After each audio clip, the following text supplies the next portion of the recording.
Hello beautiful people, today we're going to talk about drugs. Now just before I begin, I want to stress that not everyone is the same. So one method might work for one person, and it could be completely flipped for the other.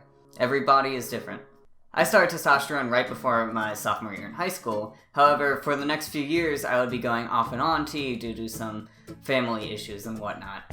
For a while, I was on a once-a-week intramuscular dosage, at my highest being 0.5 milliliters, but eventually I came to a 0.3 milliliter medium just because it suited me best.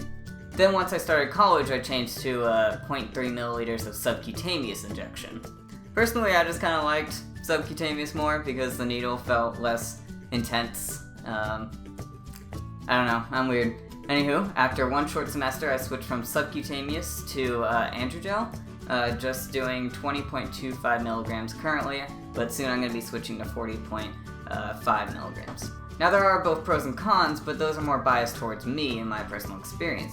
So instead I'm going to make like a compare kind of all of them so that you can best apply them to your situation. So to start, injections are usually done either intramuscular, which can be done on the upper leg or sometimes the butt, or as subcutaneous, which is usually done around the abdomen and sometimes parts of the thigh.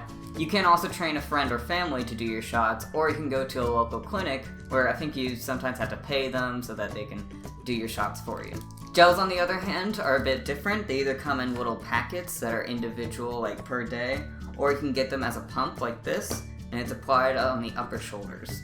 Now, a big difference that people decide on is cost. Injections usually cost around $40 to $120 US, and that all depends on your insurance and how much you're getting and where you're getting it from. Whereas gels, such as androgel, I've heard it's much more expensive. The range is huge. It can be from $100 to as much as I've heard as $600.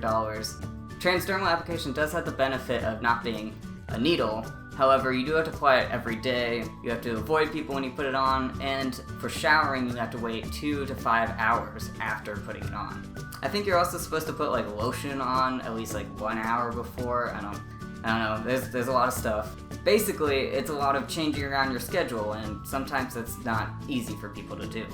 Injections are given once a week or once every 2 weeks. I myself and many other guys can tell you that having it once a week versus every other week can definitely be more beneficial since you feel that kind of peak and trough of energy and emotion, which can make androgel more appealing because although it's a smaller dosage, it's going over a week's span. Now, one of the most common questions for taking either is the effect that they have on you. I talked with some of my doctors and they say that data suggests that there's no difference between the testosterones. Meaning in terms of growing facial hair, or building muscle, or increased libido, etc., there's no difference between taking topical versus injection. On the other hand, a lot of trans guys, including myself, kinda are a little bit hesitant about that fact. I definitely don't think that we should have any absolutes about it, especially since there's so many variables that can factor in, such as androgel coming off or rubbing off and not being completely applied per week. But like I said, all bodies are different, so theoretically, they should work exactly the same, but anecdotally, that might not be so.